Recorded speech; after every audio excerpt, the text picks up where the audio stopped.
மிகு பேரவைத் தலைவர் அவர்களே,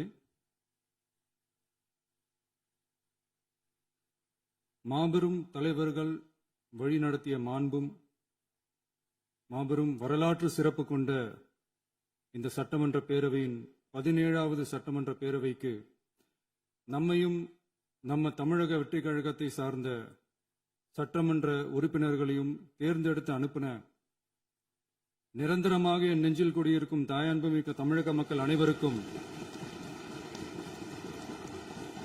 என்னுடைய மனப்பூர்வமான நன்றிகள்.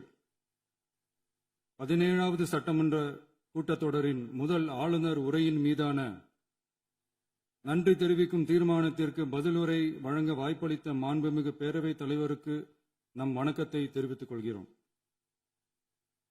மாண்புமிகு பேரவைத் தலைவர் அவர்களே, இந்த 17வது மாமன்றத்தில் அதிகப்படியான 12 கட்சிகளை சேர்ந்த பிரதிநிதிகள் தேர்ந்தெடுக்கப்பட்டிருக்கும். நாம கொள்கை ரீதியாகவும் நிலைப்பாடு ரீதியாகவும் வேறுபட்டு இருந்தாலும் மக்கள் பணி செய்வதுதான் நம்ம எல்லாருக்கும் பிரைமரியா இருக்கிற ஒரே எய்ம். அந்த வகையில தான் நம்ம எல்லாருமே நம்ம மக்களால் அங்கீகரிக்கப்பட்டு சட்டமன்றத்திற்கு வந்திருக்கிறோம்.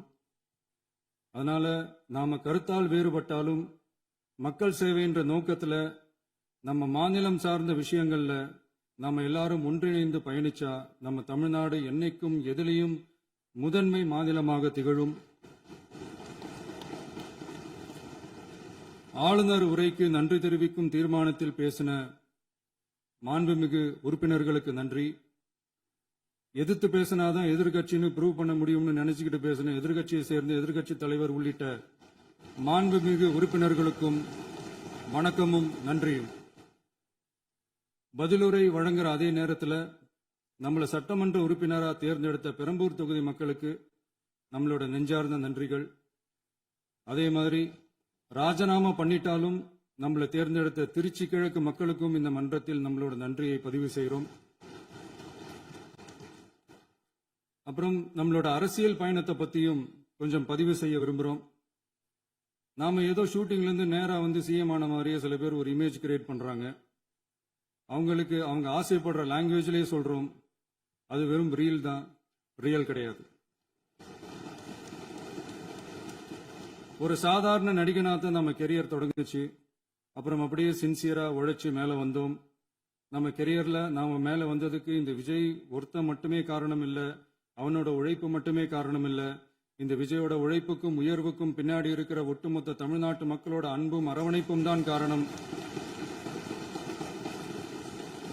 ஒவ்வொரு வீட்டில் இருக்க ஒவ்வொருத்தரும் நம்மள அவங்க வீட்டில் ஒருத்தனா ஏத்துக்கிட்டது தான் நமக்கு கடவுளும் மக்களும் தந்த மிகப்பெரிய வரம். அதுக்காகவே கடவுளுக்கு சமமான நம்மளோட சொந்தங்களான தமிழக மக்கள் அனைவருக்கும் மீண்டும் மீண்டும் நன்றி. இப்படி நம்மள தாயன்போடு அள்ளி அரவணைச்ச தமிழ்நாட்டு மக்களுக்கு நாம எப்படியெல்லாம் துணையாக இருந்தோம், எப்படியெல்லாம் மக்களோட மக்களா இருந்தோம்னு சொல்றேன். 1990ஸ்லயே ரசிகர் மன்றமா இருந்தப்பவே மக்களுக்கு துணையா நிக்க ஆரம்பிச்சோம். அதுக்கப்புறம் நற்பணி மன்றமாகவும் அதுக்கப்புறம் விஜய் மக்கள் இயக்கமாகவும் மாறி மக்களோட மக்களா நின்றுகிட்டு இருந்தோம். 2008 ஈழத் தமிழருக்கு ஆதரவா உண்ணாவிரதம் போராட்டம் செஞ்சோம். போர் முடிவுக்கு வரணும், நம்ம தொப்புள் கூடிய உறவுகளான ஈழத் தமிழர்களுக்கு பாதுகாப்பான நிம்மதியான ஒரு வாழ்வு கிடைக்கணும்னு அன்னைக்கே கோரிக்கை வச்சோம். 2009 ஆரம்பிச்ச விஜய் மக்கள் இயக்கம் வழியா நம்மளோட மக்கள் நல பணிகளை எக்ஸ்டெண்ட் அண்ட் எக்ஸ்பேண்ட் பண்ணிக்கிட்டே வந்தோம். கல்விக்கு துணையா இருந்தோம், சோசியல் சர்வீஸ் செஞ்சோம், வெள்ள நிவாரணத்துல துணையா இருந்தோம், கொரோனா காலத்துல மக்களுக்கு தோள் கொடுத்தோம். விலையில்லா விருந்தகம், குருதியகம், முட்டைப்பால் ரொட்டி திட்டம், விழியகம், பயிலகம், நூலகம், இப்படி பல வழியில மக்களுக்கு துணையா இருந்தோம். அப்புறம் நம்மளோட திரைப்படங்கள்ல நம்மளால முடிஞ்ச வரைக்கும் ஊழல் எதிர்ப்ப சொன்னோம், சமூக நீதியை சொன்னோம், கல்வியை பத்தி சொன்னோம், அரசியலை பத்தி சொன்னோம். அரசியலை பத்தி பேசுனதுனால நம்ம படங்கள் சந்திச்ச இதுவரைக்கும் சந்திக்கிற பிரச்சனையை பத்தி எல்லாருக்குமே தெரிஞ்சதுதான். இது மட்டும் இல்லாம 2011 நாகப்பட்டினத்துல மீனவர் பிரச்சனைகளுக்கு ஆதரவா ஒரு பெரிய பொதுக்கூட்டம் நடத்தினோம். மீனவர்கள் மீதான தாக்குதலை கண்டிச்சு பேசி அதுல நம்மளோட எதிர்ப்பை பதிவு செஞ்சோம். 2017 ஜல்லிக்கட்டு போராட்டத்தில் தமிழர் பண்பாட்டு உரிமைக்கான நம்மளோட ஆதரவை தெரிவிச்சோம். 2018 ஸ்டெர்லைட் போராட்டம் துப்பாக்கி சூட்ல பாதிக்கப்பட்ட நம்ம சொந்தங்களை நேர்ல சந்திச்சு ஆறுதல் சொன்னோம். 2021 உள்ளாட்சி தேர்தலில் விஜய் மக்கள் இயக்க வேட்பாளர்கள் போட்டியிட்டு ஜெயிச்சாங்க. கல்வி விருது விழா நடத்தி சிறந்த மதிப்பெண் பெற்ற மாணவ மாணவிகளுக்கு ஊக்கத்தொகையும் பரிசும் கொடுத்தோம். 2024 தமிழக வெற்றி கழகத்தை ஆரம்பிச்ச உடனேயே CAA-வை எதிர்த்து அறிக்கை விட்டோம். அரசியல் கட்சி ஆரம்பிச்சு விழுப்புரம் மாவட்டத்தில் விக்கிரவாண்டியில நம்மளோட முதல் மாநில மாநாட்டிய வெற்றி கொள்கை திருவிழாவை நடத்தினோம். தந்தை பெரியார், பெருந்தலைவர் காமராஜர், அண்ணல் அம்பேத்கர், வீரமங்கை வேலுநாச்சியார், மக்கள் சேவகர் அஞ்சலை அம்மாள்னு நம்மளோட 5 கொள்கை தலைவர்களை அறிவிச்சோம். இந்தியாவிலே 2 பெண் ஆளுமைகளை கொள்கை தலைவர்கள் அறிவிச்ச ஒரே கட்சி நம்ம டிவிக்கு மட்டும்தான் என்ற பெருமையோடு அறிவிச்சோம். பெரியார் சொன்ன மாதிரியே அவர் சொன்னதுல நமக்கு ஏற்புடையதை மட்டும் எடுத்துக்கிட்டோம். அவரோட கடவுள் மறுப்பு கொள்கையில நமக்கு உடன்பாடு இல்லைன்னு ஓப்பனா அறிவிச்சோம். நமக்கு கடவுள் நம்பிக்கை உண்டுன்னு அறிவிச்சோம். யாரோட நம்பிக்கைக்கும் நாம் எதிரானவங்க இல்லைன்னு தெளிவா அறிவிச்சோம். பெண் கல்வி, பெண்கள் முன்னேற்றம், சமூக சீர்திருத்தம், சமூக நீதி, இப்படி பெரியாரோட கருத்துக்களை நிறையவே ஏத்துக்கிட்டோம்னு அறிவிச்சோம். அண்ணல் அம்பேத்கரோட சம வாய்ப்பு, சமநீதி, சமத்துவத்தை ஃபாலோ பண்ணுவோம்னு அறிவிச்சோம். பெருந்தலைவர் காமராஜரோட மதச்சார்பின்மையை ஏத்துக்கிட்டதோட அவரோட நேர்மையான நிர்வாகத்தையே ஒரு கொள்கையா ஏத்துக்கிட்டோம்னு அறிவிச்சோம். வீரமங்கை வேலு நாச்சியாரோட மண் மீட்பையும் சமூக நல்லிணக்கத்தையும் பின்பற்றுவோம்னு அறிவிச்சோம். மக்கள் சேவகர் அஞ்சலை அம்மாளோட விடுதலை வேட்கையையும் மக்களோட வாழ்வாதாரத்துக்காக உறுதியாக நிற்கிறதையும் பின்பற்றுவோம்னு சொன்னோம். எல்லாருக்கும் எல்லாமும் கிடைக்கணும், எம் மதமும் நம் மதம்னு சொல்லி மதச்சார்பற்ற சமூக நீதி தான் நம்ம கொள்கைன்னு அறிவிச்சோம். நம்ம கொள்கை எதிரி யாரு, அரசியல் எதிரி யாருன்னு ஓப்பனா அறிவிச்சோம். எல்லாத்துக்கும் மேல பிறப்புக்கும் எல்லா உயிர்க்கும்ன்றத நம்மளோட அடிப்படை அரசியல் கோட்பாட்டா அறிவிச்சுட்டு தான் அரசியலுக்கே வந்தோம். நம்ம மதுரை மாநாட்டில் நம்மளோட தேர்தல் அரசியல் மற்றும் ஆட்சி அதிகார அரசியல் வழிகாட்டியா அறிஞர் அண்ணாவையும் புரட்சி தலைவர் எம்ஜிஆரையும் ஏத்துக்கிட்டதா அறிவிச்சோம். அப்புறம் இன்னனையும் நாம இங்க பதிவு செஞ்சே ஆகணும். எல்லாரும் கட்சி ஆரம்பிச்சுட்டு தான் ஒவ்வொரு வீட்டுக்குள்ளேயும் போவாங்க. ஆனா நாம ஒவ்வொரு வீட்டுக்குள்ளேயும் போனதுக்கு அப்புறம் தான் கட்சியவே ஆரம்பிச்சிருக்கிறோம். ஒவ்வொரு வீட்டுல ஒவ்வொருத்தரும் நம்மள அவங்க பிள்ளையா, மகனா, அண்ணனா, தம்பியா ஏத்துக்கிட்டதும் இயல்பா நடந்துச்சு. தமிழ்நாட்டு மக்களோட மனசுக்குள்ள போறதுக்கு நாம பட்ட பாடு நமக்கு மட்டும்தான் தெரியும். இதெல்லாம் புரிஞ்சாலும் புரியாத மாதிரி இருக்கிறவங்க தான் நம்மள நடிகன் என்று சொல்லியும் நம்ம கட்சிய நடிகன் கட்சின்னு சொல்லியும் சில நக்கல், நையாண்டி இதெல்லாம் பேசுவாங்க. அதை பத்தி நமக்கு கவலை இல்லைன்னு. இப்படி நம்ம அரசியல் பயணம் ரொம்ப டிரான்ஸ்பரண்டா தான் ஆரம்பிச்சிருக்கு. இந்த 2026 தேர்தலில் கூட்டணியே இல்லாமல் தனியா நின்னோம். மக்கள் நம்மள தெளிவா புரிஞ்சுகிட்டதாலையும் நம்ம டிவிகே தோழர்களோட உழைப்பாலையும் நாம 35% வாக்குகளை வாங்கினோம். 1,72,00,000 வாக்குகளோட தமிழ்நாட்டிலேயே தனி பெரும் கட்சியா வந்தோம்.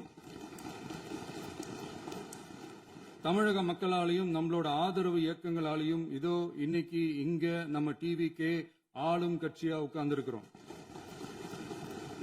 இந்த ஆளும் கட்சியா ஆனதும் அவ்வளவு சாதாரணமாலாம் நடந்துடல. 2.25 வருஷத்துல ஆட்சிக்கு வந்துட்டீங்கன்னு ரொம்ப கிண்டலா கேலியா சிலர் பேசுறாங்க. எங்களோட இந்த 2.25 வருஷ டிராவல்ல எவ்வளவு வலியும் வேதனையும் இருக்குது. நம்மளோட மக்கள் சந்திப்புக்கே அவ்வளவு இடையூறு, அவ்வளவு தடைகள், ஊர் உலகத்துல யாருக்கும் இல்லாத ஒன்னா நமக்கு மட்டுமே தனியா ஸ்பெஷலா எக்ஸ்க்ளூசிவா நிறைய நிபந்தனைகள், நெருக்கடிகள், கட்டுப்பாடுகள், நம்மளை சந்திக்க வர்ற மக்களுக்கு சரியான பாதுகாப்பு இல்லாம, நம்ம கூட்ட நிகழ்ச்சிக்கு போதுமான பாதுகாப்பு இல்லாமன்னு இன்னும் வெளியே சொல்ல முடியாத நிறைய சூழ்ச்சிகள் எல்லாத்தையும் தாண்டி தான் நாம இந்த இடத்துக்கு வந்திருக்கிறோம். But still miles to go. நம்ம டிராவல்ல எல்லாத்துக்கும் உச்சமா நம்மளோட சொந்தங்கள், நம்மளோட உறவுகள். 41 பேர் கரூர் சம்பவத்தில் இழந்த வேதனை எல்லாம் எப்படி சொல்றதுனே தெரியல. நம்ம மனசு விட்டு என்னைக்கும் அந்த வலியும் வேதனையும் நீங்கவே நீங்காது. அதுலயும் நம்ம மேலேயே பழி போட்ட கொடுமையெல்லாம் இருக்கும் பாருங்க, அதெல்லாம் வேற லெவலுங்க. என்னத்துக்கு அப்படியெல்லாம் செஞ்சாங்கன்னு தெரியல. அரசியல்னா இப்படியெல்லாம் கொடூரமா இருக்கணுமா என்ன? சரி விடுங்க. இந்த விஜய் இவனோட மக்களுக்காக எதையும் தாங்க தயாராகிட்டான். இவ்வளவு பெயின்ஃபுல்லான நம்ம பொலிட்டிக்கல் டிராவல்ல நம்மளோட மிகப்பெரிய ஆறுதலும் பலமும் என்ன தெரியுமா? என் நெஞ்சில் குடியிருக்கும் என்னோட தமிழ்நாட்டு மக்களும் என் உயிருக்கு உயிரான என்னோட தோழர்களும் தான். அவங்களோட பலத்தால தான். அன்னைக்கு 1967ல முன்னாள் முதல்வர் மாண்புமிகு அறிஞர் அண்ணா அவர்கள் தலைமையில் அமைஞ்ச சாமானியர்களோட ஆட்சி மாதிரி 1977ல முன்னாள் முதல்வர் மாண்புமிகு புரட்சித் தலைவர் எம்ஜிஆர் அவர்கள் தலைமையில் அமைஞ்ச மிக சாமானியர்களோட ஆட்சி மாதிரி இதோ இன்னைக்கு அதே வரிசையில 2026 சட்டமன்ற தேர்தலில் இந்த விஜயோட தோழர்கள் இடம்பெற்ற ஒரு மிக மிக சாமானியர்களின் ஆட்சி அமைஞ்சிருக்கு. வாகை சூடும் வரலாறு திரும்பி இருக்கிறது. இப்படி ஒரு தீர்ப்பை மக்கள் அளிச்சதுனாலதான் தமிழக வரலாற்றில் ஒரு மகத்தான கூட்டணி ஆட்சியை நாம் அமைச்சிருக்கிறோம். இளைஞர்களால என்ன செய்ய முடியும், பெண்களால என்ன செய்ய முடியும்னு கேட்டவங்களுக்கான பதில் தான் இன்னைக்கு அமைஞ்சிருக்கிற நம்ம ஆட்சி. ஒரே ஒரு குடும்பம் மட்டும் முக்கியம்னு சொல்றது நம்மளோட ஆட்சி அதிகார அரசியல் இல்ல. தமிழ்நாட்டில் இருக்கிற ஒவ்வொரு குடும்பமும் முக்கியம்னு சொல்றது தான் நம்ம அரசியல். நம்மளோட ஆட்சி அதிகாரம் அதான் நம்மளோட மனசாட்சி உள்ள மக்களாட்சி. இந்த 2026 தேர்தலில் யாராலும் உடைக்கவே முடியாதுன்னு சொன்ன மதத்தை உடைச்சோம், சாதியை உடைச்சோம், முக்கியமா காசு கொடுத்து ஓட்டு வாங்குற ஒரு நச்சு கலாச்சாரத்தையே சுக்கு நூறா தூள் தூளா உடைச்சிருந்தோம். நாம கிளீன் கவர்னன்ஸ் அண்ட் குட் கவர்னன்ஸ்ல உறுதியா இருக்கிறோம். இப்ப மட்டும் இல்ல, எப்பவுமே இப்படிதான் இருப்போம். இதுல 100% இது உண்மைன்றதுனாலதான் பாரம்பரியமான தினத்தந்தி பத்திரிகை ஊழலின் ஊற்றுக்கண் அடைக்கப்படுகிறதுன்னு 16/6/2026 அன்னைக்கு ஒரு தலையங்கமே எழுதியிருக்கு. ஒரு தவறு செய்தால் அது தெரிந்து செய்தால் அவன் தேவன் என்றாலும் விடமாட்டேன் என்று எம்ஜிஆர் அன்று பாடினார். அதை இன்று விஜய் செயலில் காட்டுகிறார்னு அந்த எடிட்டோரியல்ல எழுதியிருக்கு. இந்த நேரத்தில் தினத்தந்திக்கு நம்மளோட நன்றியை தெரிவிச்சுக்கிறோம். அரசியலுக்கு வந்து 2 வருஷம் தான் ஆகுது. உங்களுக்கு என்ன தெரியும், உங்களால என்ன முடியும்னு கேலியா கேட்டவங்களுக்கு தினத்தந்தியோட பதிலை இப்போதைக்கு போதும்னு நினைக்கிறேன். என்னென்னமோ செய்வான்னு சொல்றானே இந்த விஜய், பல வருஷமா இருக்கிற ஒரு பதவி வெறி பிடிச்ச அரசியலை உடைச்சு எப்படி செய்வான்னு நம்ம மக்களை யோசிச்சிருவாங்க. இதோ இப்போ நம்ம மக்களுக்கு புரிஞ்சிருக்கும். இப்பவும் சொல்றோம், இது வெறும் ஆரம்பம் தாங்க. இந்த மாபெரும் சபையிலிருந்து கேட்கிற மக்களே, நமக்கு கொஞ்சம் அவகாசம் கொடுங்க. இதுக்கு முன்னாடி, அதாவது 2017 கடைசியில இருந்து 2026 ஏப்ரல் வரைக்கும் இருந்த புண்ணியவான்கள் ஆட்சியில ஒவ்வொரு டிபார்ட்மெண்ட்லயும் போட்ட ஏராளமான ஓட்டைகளை அடைச்சிக்கிட்டே படிப்படியா மக்களுக்கு நல்லதையும் செஞ்சுக்கிட்டே வருவோம். அதனாலதான் நமக்கு எதிரா யார் யாரோ சேரவே மாட்டாங்கன்னு நினைச்சவங்க எல்லாம் ஒன்னா சேர்றாங்க. நம்ம ஆட்சிக்கு டேட்டு குறிக்கிறாங்க.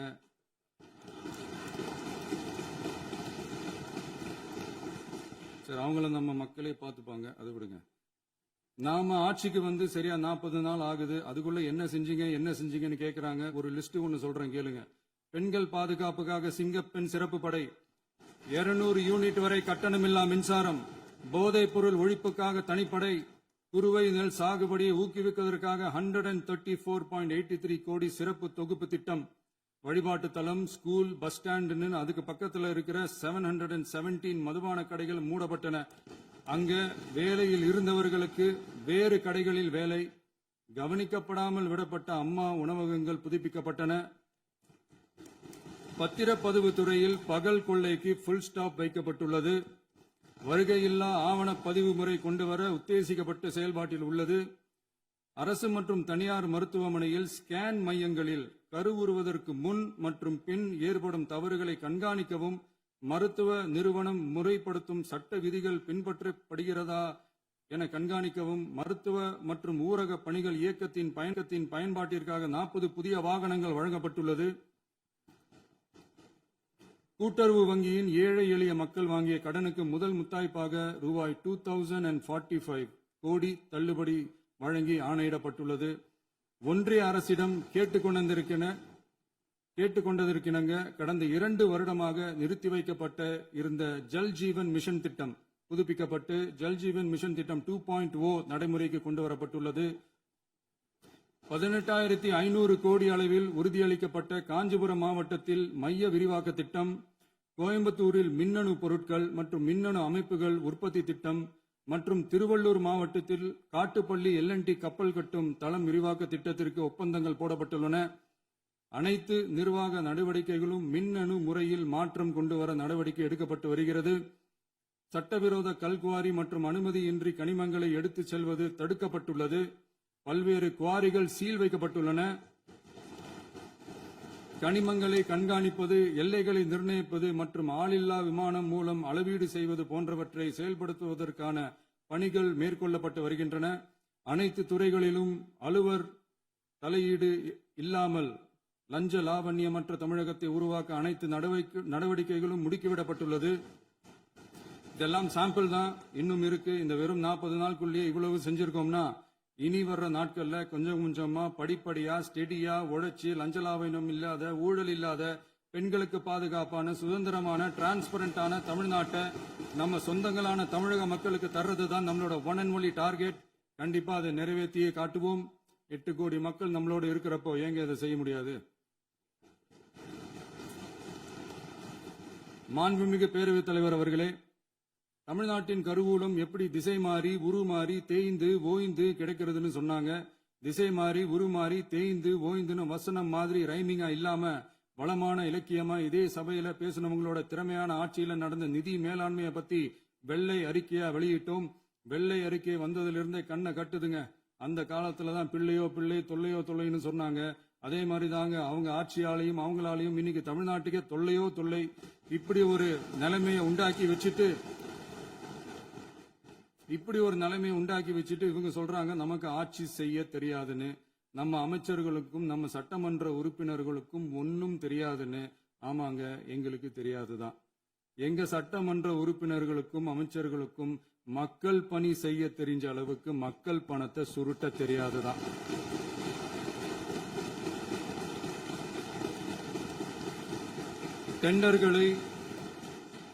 டெண்டர்களை முறைப்படுத்த தெரிஞ்ச அளவுக்கு அதோட ரேட்டை உயர்த்தி ஊழல் செய்ய தெரியாதுதான்.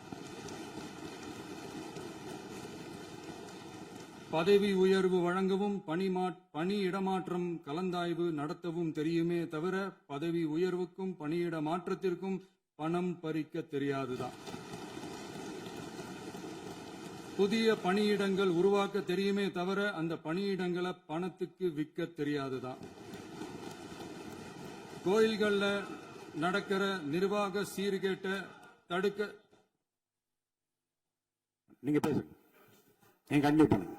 கோயில்கள்ல நடக்கிற நிர்வாக சீர்கேட்டை தடுக்க தெரியுமே தவிர கோயில் பணத்தை கொள்ளையடிக்க தெரியாதுதான்.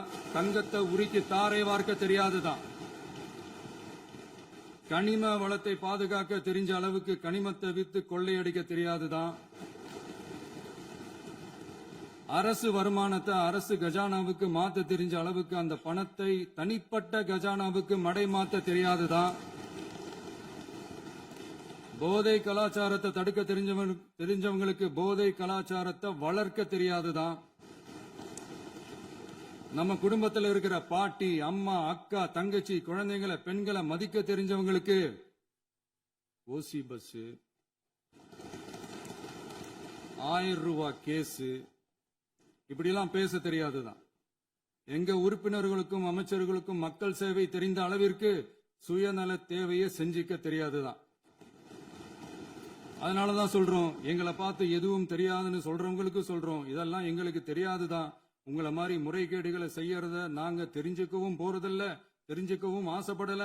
அத கடைசி வரைக்கும் எங்களுக்கு தெரியாமலே இருந்துட்டு போகட்டும். அதனால நாங்களும் எங்க மக்களும் வெரி வெரி ஹாப்பி தான். மாண்புமிகு பேரவைத் தலைவர் அவர்களே, எதிர்ப்பவர்கள் எதிர்க்கட்சி என்பதற்காக எங்கள் ஆட்சி மீது 1000 பழி போடலாம்.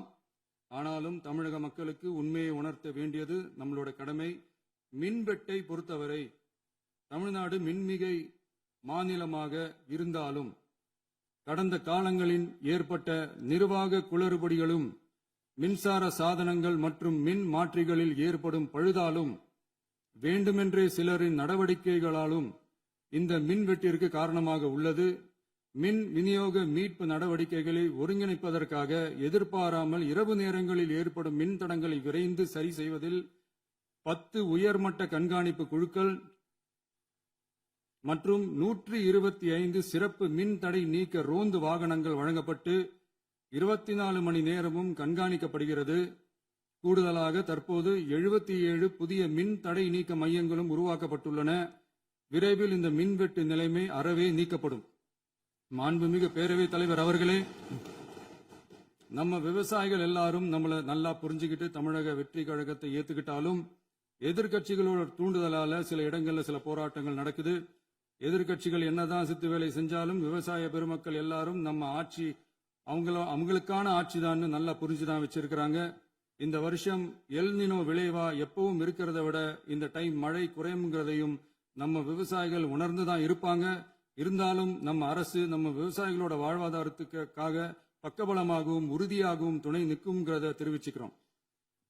நம்ம தமிழகத்தில் ஏற்கனவே நடந்த அதி அற்புதமான சூப்பரான நிர்வாக திறன் கொண்ட 50 வருஷ அரசியல் அனுபவம் கொண்ட 2.0, 3.0, 4.0 பல 0.0 மாடல் ஆட்சி நடத்த கனவு கண்டவங்களோட அட்டகாசமான ஆட்சிக்காரங்க பல்வேறு விதமான நிதி நெருக்கடியை நம்ம மக்களுக்கும் நமக்கும் பரிசா கொடுத்துட்டு போய் இருந்தாலும் கூட்டுறவு வங்கிகளின் மூலம் 75,000 வரை பயிர்கடன் பெற்று குறு சிறு இதர பெரு விவசாயிகளுக்கு 100% முழுமையான பயிர்கடன் தள்ளுபடியும் 75,000க்கு மேல் கடன் பெற்றவர்களுக்கு குறைந்தபட்சமாக 35,000 பண பயன் கிடைக்கும் அளவிற்கு மொத்தம் 14,43,504 விவசாயிகளுக்கு ரூபாய் 5,932.23 கோடி பயிர்கடன் தள்ளுபடி வழங்கப்பட்டுள்ளது. மாண்புமிகு பேரவைத் தலைவர் அவர்களே, நாம ஒன்றியத்தில் கூட்டுறவு கூட்டாட்சி, மாநிலத்தில் சுயாட்சி என்ற கொள்கையை கொண்டவங்க தான் ஏற்கனவே அறிவிச்சிருக்கிறோம். தற்போதைய ஒன்றிய அரசு சார்ந்த கட்சியுடன் அரசியலில் கொள்கை அளவில் நேர் எதிராக நிக்கிறவங்க தான் நாம. அதே சமயத்தில் எதுக்கெடுத்தாலும் கண்ணை மூடிக்கிட்டு ஒன்றிய அரசோட மோதல் போக்கை விரும்புறவங்க நாம இல்ல. நமக்கு எப்பவுமே தமிழகத்தின் வளர்ச்சி மட்டும்தான் முக்கியம். அதுக்காக நம்மளோட அரசியல் ரீதியான கொள்கைகளையோ மாநில உரிமைகளையோ கொஞ்சம் கூட விட்டு கொடுக்கவே மாட்டோம். அதுல ரொம்ப தெளிவாகவும் உறுதியாகவும் இருக்கிறோம். இனியும் இப்படித்தான் இருப்போம். அதுல ஒருபோதும் மாற்றமே இருக்காது. அதனால இதுல யாரு திசை திருப்ப வேலையில் ஈடுபட்டாலும் அவங்க எல்லாரும் மக்கள் மத்தியில் தோற்பது உறுதி. எனவே நம்ம மக்களுக்கோ சிறுபான்மை சகோதரர்களுக்கோ நம்ம ஆதரவு இயக்கங்களுக்கோ எந்தவித சந்தேகமும் வேண்டாம். நாம் யாரோட டீமும் இல்ல. நாம எப்பவுமே பியூரான பீப்புள்ஸ் டீம். இன்னும் சொல்ல போனா நாம secular team, social justice team. மாண்புமிகு பேரவைத் தலைவர் அவர்களே, அரசு விழாக்கள், கல்வி நிறுவனங்கள் மற்றும் பல அதிகாரப்பூர்வ நிகழ்ச்சிகளோட தொடக்கத்தில் நம்ம தமிழ்தாய் வாழ்த்த பாடுறதுதான் வழக்கமா இருக்கு. தமிழ்தாய் வாழ்த்த பொறுத்த வரைக்கும் நம் அரசு இதுல நம்மளோட உறுதியான நிலைப்பாட்டை ஒன்றிய அரசுக்கு மிக தெளிவா தெரிவிச்சிருக்கு. அது இல்லாம இதில் மாநில அரசின் கொள்கைக்கு ஏற்ப ஒன்றிய அரசின் அறிவிக்கையில் திருத்தம் மேற்கொள்ள கோரிக்கையும் விடுக்கப்பட்டுள்ளது. நீட் தேர்வை பொறுத்தவரை கிராமப்புற மற்றும் பொருளாதார ரீதியாக பின்தங்கிய மாணவர்களுக்கு சமமான வாய்ப்பை வழங்குவதில்லை. மருத்துவ கல்வியில் சமூக நீதி மற்றும் சம வாய்ப்பை நீட் பாதிக்கிறது என்பதை உணர்கிறோம். எனவே மருத்துவ படிப்புகளுக்கான சேர்க்கையை 12ஆம் வகுப்பு மதிப்பெண்களின் அடிப்படையில் நடத்த வேண்டும் என்று நமது அரசு வலியுறுத்தி வருகிறது. மத்திய அரசிடம் நீட்டிலிருந்து தமிழ்நாட்டிற்கு விலக்கு வழங்க வேண்டும் என்று கோரிக்கை விடுத்துள்ளது. மாண்புமிகு பேரவைத் தலைவர் அவர்களே, பேரறிஞர் அண்ணா அவர்கள் தலைமையிலான அரசு 1968 இருமொழி கொள்கையை நடைமுறைப்படுத்தியது. தமிழ் ஆட்சி மொழி, தமிழ் மொழியை பாதுகாப்பது, மாணவர்களுக்கு ஆங்கிலத்தின் மூலம் உலக அளவிலான வாய்ப்புகளை வழங்குவது, எந்த ஒரு மொழியையும் கட்டாயமாக திணிப்பதை தவிர்ப்பது மற்றும் எதிர்ப்பது, நிலத்தின் மொழி மற்றும் பண்பாட்டு அடையாளத்தை பேணுவது என்பதை நம் தமிழக வெற்றிக் கழக ஆட்சி ஏற்றுக்கொண்டுள்ளது. எனவே தமிழ்நாட்டில் தமிழ் ஆட்சி மொழி மற்றும் இருமொழி கொள்கை என்பதில் நமக்கு மாற்று கருத்தே இல்லை. மாண்புமிகு பேரவைத் தலைவர் அவர்களே, கடந்த 11/6/2026 அன்று நடந்த நிதி ஆயோக் கூட்டத்தில் தமிழ்நாடு அரசின் சார்பாக கலந்து கொண்டு வறுமையற்ற தமிழ்நாடு இயக்கம் உருவாக்க தேவையான நிதியையும், தமிழ்நாட்டுக்கு 2 எய்ம்ஸ் மருத்துவமனைகளை தருமாறும், மருத்துவம் மற்றும் பல் மருத்துவ படிப்பிற்கு 12ஆம் வகுப்பு மதிப்பெண் அடிப்படையில் இடங்களை நிரப்புதல் குறித்தும், செயற்கை நுண்ணறிவு தொடக்க நிறுவன வளர்ப்பு மையங்கள் தமிழ்நாட்டில் அமைக்கவும், இளைஞர் திறன் மற்றும் வேலைவாய்ப்பு இயக்கம் செயல்படுத்த வேண்டியும், பெண்கள் தலைமையிலான வளர்ச்சி குறித்தும், மீனவ சமுதாயங்களின் வாழ்வாதாரம் மற்றும் மீன்பிடி படகுகள் மற்றும் மீனவர்களை விடுவித்தல் குறித்து நிரந்தர நடவடிக்கை எடுக்க வேண்டியும், காலநிலை தாங்கும் தன்மை பெருந்திட்டம் 2045 கீழ் விண்வெளி உற்பத்தி மையத்தை தேசிய விண்வெளி உற்பத்தி மையமாக அறிவிக்க கோரியும், தமிழ்நாட்டில் சாலை போக்குவரத்து, நெடுஞ்சாலை மற்றும் ரயில்வே அமைச்சகத்தின் மேம்பாட்டு குறித்தும், அனைத்து கிராமங்களையும் டிஜிட்டல் இணைப்பு வசதி ஏற்படுத்துதல் குறித்தும், கூட்டு குடிநீர் திட்டம் தொடரவும், அரசின் விழாக்களில் தமிழ்தாய் வாழ்த்துக்கான முதலிடத்திற்கான கோரிக்கையும், மேகதாது அணை கட்டுமான நிறுத்தத்தை உறுதிப்படுத்தவும், மாநிலத்தின் மீது மும்மொழி கொள்கையை வற்புறுத்தாமல் புதிய கல்விக் கொள்கையை திணிக்காமல் தமிழகத்திற்கான கல்வித் தொகை ரூபாய் 3284 கோடியை விடுவிக்க கோரியும், ஆண்டுதோறும் 5 லட்சம் இளைஞர்களுக்கு உதவித் தொகையுடன் கூடிய பணியினை தொழில்நுட்ப பயிற்சி வழங்க ஒத்துழைப்பு வழங்குமாறும், ஒகேனக்கல் 3ஆம் கட்ட கூட்டு குடிநீர் திட்டத்திற்கான நிதி ரூபாய் 2283.40 விடுவிக்கவும், வேலை வாய்ப்பு மற்றும் வாழ்வாதாரத்துக்கான உத்தரவாத திட்டத்தின் கீழ் வேலை வாய்ப்புகளை உருவாக்க உடனடி நடவடிக்கை மேற்கொள்ள வேண்டியும் மற்றும் திருக்குறளை தேசிய இலக்கியமாக அறிவிக்குமாறும் தமிழ்நாடு சார்பில் பேசியுள்ளோம் என்பதை தெரிவித்துக் கொள்கிறோம். மாண்புமிகு பேரவைத் தலைவர் அவர்களே, அண்டை மாநிலங்களுடனான நட்புறவு ஒரு மாநிலத்தின் வளர்ச்சிக்கும் நாட்டின் ஒற்றுமைக்கும் மிகவும் அவசியமானது. தமிழ்நாடு தனது அண்டை மாநிலங்களுடன் நதி நீர் பங்கீடு, பொருளாதாரம், கல்வி, கலாச்சாரம் மற்றும் போக்குவரத்து துறைகளில் நல்லுறவை பேணி வருகிறது. பரஸ்பர மரியாதை, ஒத்துழைப்பு மற்றும் கூட்டாட்சி தத்துவத்தின் அடிப்படையில் அண்டை மாநிலங்களுடனான நட்புறவை வலுப்படுத்தவும் நமது ஆட்சியில் காக்கப்படுகிறது. மாண்புமிகு பேரவைத் தலைவர் அவர்களே, சட்டம் ஒழுங்கை பத்தி பேச்சு வந்தது. சட்டம் ஒழுங்கு சரியா இருக்கணும் அப்படின்றதுல எங்களுக்கு மாற்று கருத்தே கிடையாது. கண்டிப்பா லா அண்ட் ஆர்டர் கரெக்டா இருக்கணும், கரெக்டா இருக்கும், இருக்க வைப்போம். அதே மாதிரி பெண்கள் பாதிக்கப்படுறதையும் இங்க யாராலையும் சகிச்சுக்கவே முடியாது. அதுக்கான கடுமையான நடவடிக்கைகள் நம்ம அரசு எடுத்துக்கிட்டு இருக்கிறோம். இந்த சிங்கப்பெண் சிறப்பு அதிரடிப்படை கூட அதுக்கான ஒரு ஃபர்ஸ்ட் ஸ்டெப் தான். அதே மாதிரி இந்த போதைப் பொருள் நடமாட்டம் அதை கண்ட்ரோல் பண்றதுக்கும் நம்ம அரசு கடுமையான நடவடிக்கைகள் எடுத்துக்கிட்டு இருக்கிறோம். அதையும் கண்டினியூ பண்ணி எடுப்போம். மாண்புமிகு பேரவைத் தலைவர் அவர்களே, இப்ப நான் சொன்ன இந்த பிரச்சனைகள்லாம் 2026 போன மாசம் மே மாசம் 10ஆம் தேதி புதுசா வந்துடல. இதெல்லாம் பல வருஷமா இருக்கிற பிரச்சனைகள் தான், பல வருஷமா கண்டுக்காம விட்ட பிரச்சனைகள் தான்.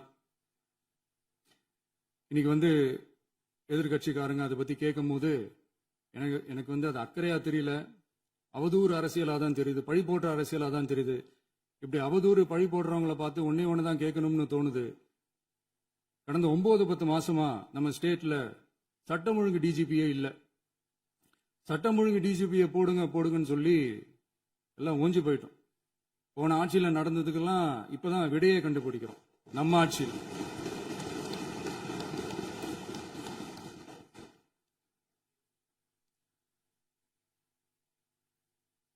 இந்த போதைப் பொருள் நடமாட்டம் எல்லாம் தாறுமாற அப்படியே பரவி கொட்டி கிடக்குது. இதெல்லாம் இனிஷியல் ஸ்டேஜ்லயே யார் கண்ட்ரோல் பண்ணிருக்கணும்? போலீஸ் டிபார்ட்மெண்ட் அப்ப யார் கையில இருந்தது? இத்தனை கேள்வி நம்மளை பார்த்து கேட்கறாங்களே, ஒரே ஒரு கேள்விதான் நான் கேட்கணும்னு தோணுது. போலீஸ் டிபார்ட்மெண்ட்டை கையில வச்சுக்கிட்டு பிகினிங்லயே இனிஷியல் ஸ்டேஜ்லயே இந்த போதைப் பொருள் நடமாட்டத்தை ஏன் கண்ட்ரோல் பண்ணல? மனசாட்சி உள்ளவங்க இந்த பிரச்சனையெல்லாம் ஏன் நடக்குதுன்றது அவங்களுக்கே நல்லா தெரியும். இன்னைக்கு சட்டம் ஒழுங்கை பத்தி கேள்வி கேட்க கூடாதா அப்படின்னா தாராளமா கேட்கலாம். இது ஜனநாயக அரசு, மன்னராட்சி எல்லாம் கிடையாது, மனசாட்சி உள்ள மக்களாட்சி. அதனால கேள்வி கேட்கலாம், எல்லாருக்கும் எல்லா உரிமையும் உண்டு. விமர்சனம் செய்யலாம், எல்லாருக்கும் எல்லா உரிமையும் உண்டு. ஆனா நம்ம ஆட்சியில் என்ன நடவடிக்கைகள் எடுத்திருக்கோன்றது தெரிஞ்சுக்கிட்டு அதுக்கேற்ற மாதிரி ஒரு நடுநிலையா பேசுனீங்கன்னா கொஞ்சம் நல்லா இருக்கும். சட்டம் ஒழுங்கை பத்தி யாருக்கு என்ன யோசனை இருந்தாலும், மக்கள் நலனுக்காக யாருக்கு என்ன யோசனை இருந்தாலும் அதை தாராளமாக சொல்லலாம். நம்ம அரசு அது காது கொடுத்து கேட்கும். ஆனா நம்ம அரசினுடைய நிர்வாகத்திறன் அதை பத்தி பேசுறவங்களுக்கு இந்த ஊரடிச்சு உலையில போட்டு ஊழல் மேல ஊழலா செஞ்சுக்கிட்டு அதுல இருந்து தப்பிக்கிறதுக்கு பேர் தான் நிர்வாகத்திறன் அப்படின்னு சொன்னா, அப்படிப்பட்ட ஒரு ஊழல் செய்யற நிர்வாகத்திறனை நம்ம அரசு ஒரு நாளும் செய்யாது. பொட்டி பெட்டியா பணத்தை வச்சுக்கிட்டு, பெட்டியை வச்சு எல்லாம் செஞ்சுக்கிட்டு, போதைப் பொருள் பாதுகாவல் கழக மாடல் அரசாங்கம் செஞ்ச ஒவ்வொரு ஊழலா வெளியில வந்துகிட்டு இருக்கு. டாஸ்மாக்ல அது என்னப்பா அது பேரு, பார்ட்டி ஃபண்ட், கட்சி நிதி அப்படின்ற பேர்ல அடிச்ச கொள்ளையெல்லாம் ஒண்ணு ஒன்னா இப்போ கவர்மெண்டோட கஜானாவுக்குள்ள கொண்டு சேர்த்துக்கிட்டே இருக்கிறோம். உட்கார். மாண்புமிகு முதல்வர்கள் பதிலுரைக்கு பிறகு முதல்வர் பதிலுரைக்கு பிறகு நேரம் தரேன். அப்ப பேசட்டும், அவங்க பேசட்டும், அவங்கள பேச அனுமதி. உட்காருங்க, உட்காருங்க.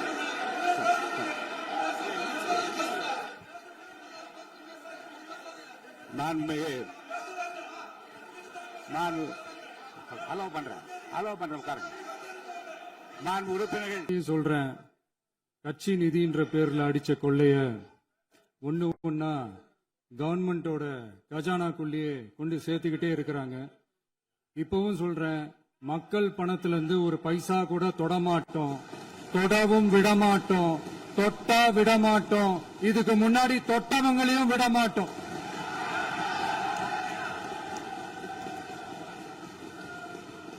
ஒவ்வொரு ஊழலா வெளியில வரும் போலயே ஒவ்வொரு வேஷமா கலைஞ்சிரும் போலவே இங்க இருக்கிற நிறைய பேரு நடுங்கி போய் இதுல நம்ம மேல அவதூறு வேற. இப்ப புதுசா ஒரு வெப்பன் ஒண்ணு கொண்டு வந்திருக்காங்க. அது என்ன தெரியுமா? அவங்க தயவால தான் நம்ம ஆட்சி நடக்குதாம். மக்கள் தயவால இந்த ஆட்சி நடந்துகிட்டு இருக்கு. மனசாட்சி உள்ள சக்திகளோட ஆதரவால இந்த ஆட்சி நடந்துகிட்டு இருக்கு. நாங்க தான் அனுப்பி வச்சோம் அப்படின்றாங்களே. அனுப்பி வச்சவங்களுக்கு மினிஸ்ட்ரியில இடம் கொடுத்தா ஏன் கதறீங்க? ஏன் இவ்வளவு கோவம்? ஏன் இவ்வளவு கதறல்ஸ்? இதுல இன்னொரு முக்கியமான விஷயம், மார்க்சிஸ்ட் கம்யூனிஸ்ட் கட்சி நமக்கு ஆதரவு கொடுத்தது சுயேட்சையா எடுத்த முடிவுன்னு சொல்றாங்க. அதே மாதிரி இந்திய கம்யூனிஸ்ட் கட்சி நமக்கு ஆதரவு கொடுத்தது சுயேட்சையா எடுத்த முடிவுன்னு சொல்றாங்க. இதுல எங்க இருந்து நாங்க தான் அனுப்பி வச்சோம்னா புரியலையே. மக்களுக்கு நல்லா புரியும், எல்லாத்தையும் தெளிவா பார்த்துக்கிட்டு இருக்கிறாங்க.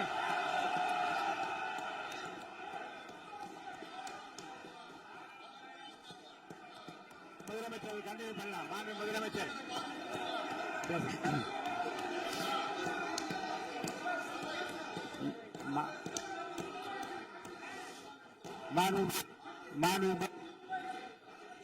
முதலமைச்சர் கண்டினியூ பண்ணலாம்.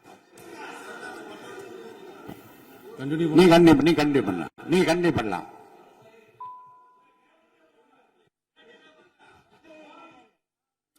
இந்த சமூக நீதி அரசுன்னு சொல்றவங்களை பார்த்து கேட்கிறேன், நம்ம பட்டியலின சகோதரர்களுக்கு எத்தனை அமைச்சர் பதவி கொடுத்தீங்கன்னு கொஞ்சம் சொல்ல முடியுமா? ஆனா நம்மளுடைய அரசுல 8 அமைச்சர் பதவிகள் யாருக்கு?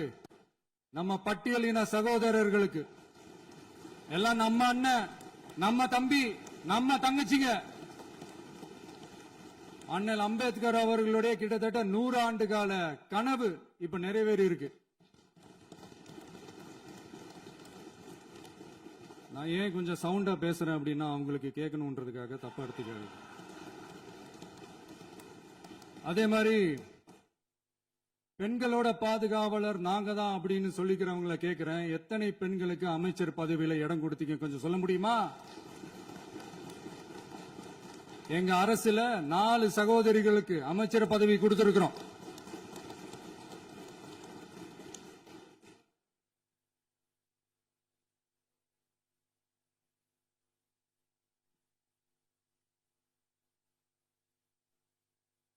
அதனால மக்களால் நிராகரிக்கப்பட்டு மக்களால் அகற்றப்பட்டவங்களுக்கு ஒண்ணு சொல்லிக்கிறோம், தப்பே செய்ய மாட்டோம், ஊழலே செய்ய மாட்டோம், நேர்மையா தான் இருப்போம், நியாயமா தான் இருப்போம் அப்படின்னு சொல்றவங்களால மட்டும்தான் கூட்டணி ஆட்சி அமைக்க முன்வரும். ஆட்சியிலையும் பங்கு, அதிகாரத்திலையும் பங்கு கொடுக்க முன்வரும். ஊழல்லையே ஊறி போனவங்களால இந்த கூட்டணி ஆட்சியோ ஆட்சியிலையும் பங்கு அதிகாரத்திலையும் பங்கு கொடுக்க முன்வராது. மெஜாரிட்டி இருந்தாலும் தரமாட்டாங்க, மெஜாரிட்டி இல்லனாலும் தரமாட்டாங்க. கேட்டா ரெடிமேடா ஒரு பதில் ஒண்ணு வச்சிருப்பாங்க, கூட்டணி ஆட்சியை மக்கள் விரும்ப மாட்டாங்கன்னு. அதே மக்கள் தான் இப்ப அவங்கள பார்த்து சிரிக்கிறாங்க. நான் பதவி ஏத்த அன்னைக்கு கொஞ்சம் டைம் அவகாசம் கேட்டேன். எதுக்கு கேட்டேன்? நிதி நிலைமை எல்லாம் கொஞ்சம் மோசமா இருக்குது, அதெல்லாம் கொஞ்சம் சரி செஞ்சுக்கிட்டே படிப்படியா கொஞ்சம் கொஞ்சமா நான் கொடுத்த வாக்குறுதிகள்லாம் செயல்படுத்துவேன், அதுக்காக கொஞ்சம் டைம் அவகாசம் கேட்டேன். நான் ஏதோ வேற எதுக்காகவோ வேற யாருக்காகவோ ஏதோ அவகாசம் கேட்ட மாதிரி. அடுத்து இங்க சபையில இல்லாதவங்களை பத்தி பேச வேண்டாம்னு நினைக்கிறேன்.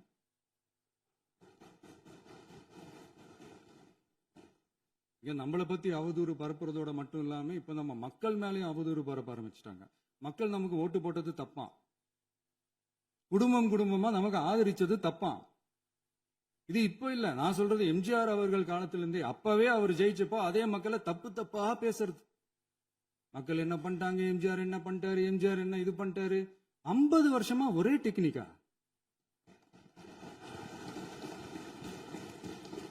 டெக்னாலஜி எல்லாம் மாறி வேற எங்கேயோ போயிட்டு இருக்கு பஸ். இதுல கொஞ்சம் டெக்னிக்காச்சும் கொஞ்சம் மாத்தினா கொஞ்சம் நல்லா இருக்கும். அதனால மக்களுக்கு யூஸ்ஃபுல்லா இருக்கிற மாதிரி இந்த ஆக்கப்பூர்வமான கருத்துக்களோ ஆக்கப்பூர்வமான யோசனைகளோ இருந்தா சொல்லுங்க. அதை நாங்க டெஃபரெண்டா எடுத்துக்கிறோம். ஆனா அதை விட்டுட்டு இந்த நக்கலு நையாண்டி சம்பந்தம் இல்லாத பேச்சு இதெல்லாம் பேசிட்டு அப்புறம் முதல்வர் பதில் சொல்லல, முதல்வருக்கு பதில் சொல்ல தெரியல அப்படின்னா அப்புறம் என்ன சோஃபா மாடல் ஆட்சியா? அது என்னன்னு புரியறதுக்கு எனக்கு ரொம்ப நாள் ஆச்சு. இந்த sofa set, table chair, teapoy, furniture பிசினஸ்லாம் வேற எங்கேயும் வெளியில போய் பண்ண சொல்லுங்க. அப்படி அந்த பிசினஸ் தான் பண்ணணும்னா நிறைய பிசினஸ் பண்ற மாதிரி வெளியில போய் பண்ண சொல்லுங்க. இங்க சட்டசபைக்குள்ள வேணாம். அதனால ஆக்கப்பூர்வமான கருத்துக்கள் இருந்தா சொல்லுங்க. டெஃபினட்டா அது சரியா இருந்தா நாங்க ஏத்துக்கிறோம். எனக்கு ஒரு குட்டி கதை ஒண்ணு ஞாபகம் வருது, சொல்லாமா? ஒரு ஊர்ல ஒரு பெரியவர் வெயில் ரொம்ப ஜாஸ்தியா இருக்குன்னு சொல்லிட்டு கண்ணுக்கு மேல கை வச்சுக்கிட்டு இப்படி சுத்தி முத்தி தேடிக்கிட்டு இருந்தாராம். அப்ப கூட இருந்த ஒரு சின்ன பையன் என்ன தேடுறீங்க அப்படின்னு கேட்டானா. அதுக்கு அந்த பெரியவர் சொன்னாரா, அது ஒண்ணு இல்ல தம்பி, உங்க அப்பா இங்கதான் இருப்பாருன்னு சொன்னாங்க, அதான் தேடிக்கிட்டு இருக்கேன். எங்க உங்க அப்பாவையா காணோம்?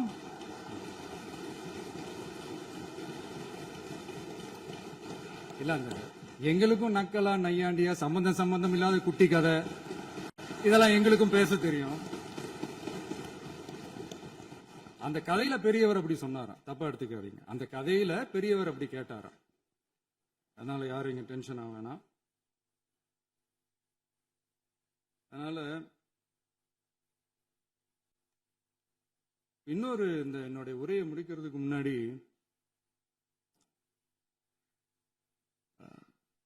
போயிட்டாங்க, பேசலாமா?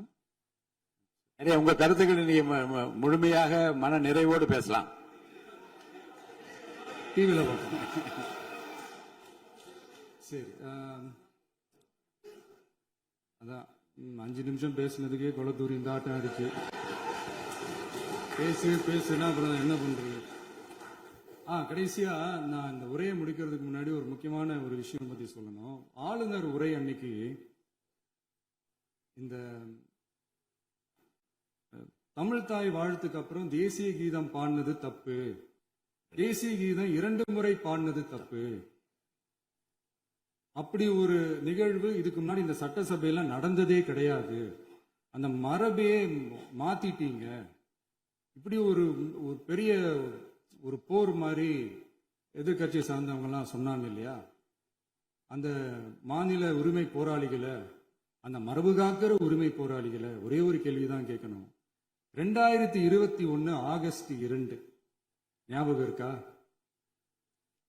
Centenary celebration of Tamil Nadu legislature.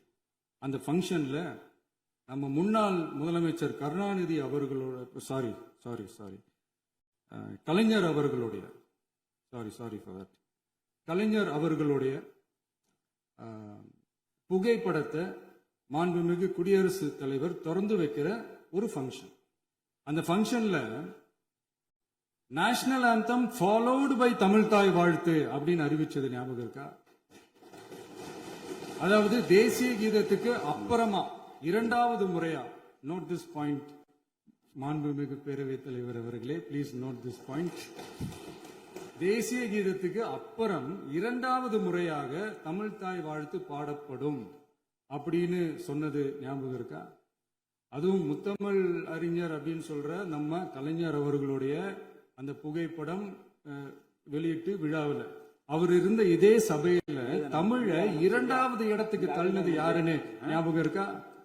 அது மட்டும் இல்ல, அந்த தேசிய கீதத்தை நாட்டுப்பண் நேஷனல் ஆந்தம்னு சொல்லி அதே ஃபங்க்ஷன்ல கடைசியா ஃபங்க்ஷன் முடியும் போது செகண்ட் டைம் தேசிய கீதம் பாடினதும் ஞாபகம் இருக்கா? இதே அவையில் தான் அது அவை குறிப்பிலும் இருக்கிறது. இதே அவையில் தான் நடைபெற்றது. இந்த தக்க புக்கில் நேரத்தில் இந்த ஆதாரங்களை அளித்த மாண்பு முதல்வர்களுக்கு நன்றியை தெரிவித்துக் கொள்கிறேன்.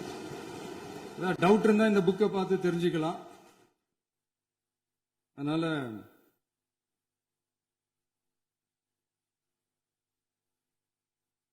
இதெல்லாம் கேட்டா என்ன சொல்லுவாங்கன்னா, அது ஜனாதிபதி கலந்துகிட்ட ஃபங்க்ஷன், அதெல்லாம் அப்படிதான், அதெல்லாம் கண்டுக்க கூடாது அப்படின்னு சொல்லுவாங்க.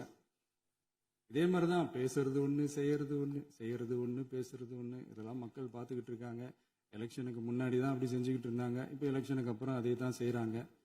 இந்த விஜயையும் சாமானியர்களின் உண்மையான சமூக நீதி அரசையும் அவமானப்படுத்துறதுக்கு தான் அவங்களோட அந்த பொலிட்டிக்கல் சீனியாரிட்டி அது பயன்படுத்துது போல. சரி, செய்யட்டும் செய்யட்டும், நல்லா செய்யட்டும். இப்போ ஆனாலும் நம்மளுடைய மாநில உரிமை, மொழி உரிமை, உத்தமபுத்திரர் போல வேஷம் போடுற எதிர்கட்சிக்கு ஒன்றை மட்டும் ஆணித்தரமாக சொல்றோம். உங்களை மாதிரி தமிழ்னு சொல்லிக்கிட்டு, மொழி, பண்பாடு, கலாச்சாரம்னு சொல்லிக்கிட்டு ரெட்டை வேஷம் போடுறவங்க நாங்க கிடையாது. உலகெங்கும் வாழும் என் தமிழ் சொந்தங்களுக்கு நம்முடைய உத்தரவாதம் தமிழ் தான் எங்க உயிர் நாடி அப்படின்றத மறக்க மாட்டோம்.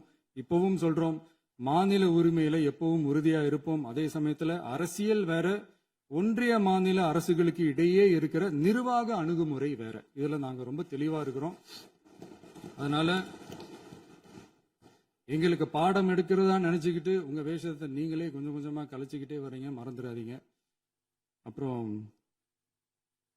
நேத்து எதிர்கட்சி தலைவர், மாண்புமிகு எதிர்கட்சி தலைவர் பேசும்போது நிறைய பேசினாங்க. அதுல ஒண்ணு மட்டும் அரசு சொல்றதா நினைச்சுக்கிட்டு நம்மளை இன்டைரக்டா ஈவில் அப்படின்ற அந்த வார்த்தையை யூஸ் பண்ணாங்க.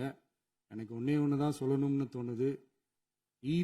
ஈவில்ஸ்னு டெவில்ஸ் பேசக்கூடாது.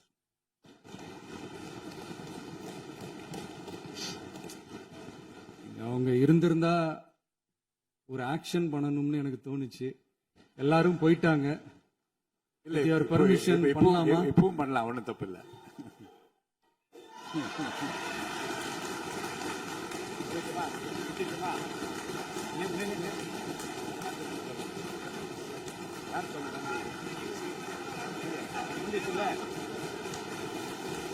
எழுந்து சொல்லுமா, உட்காந்து சொல்லட்டுமா?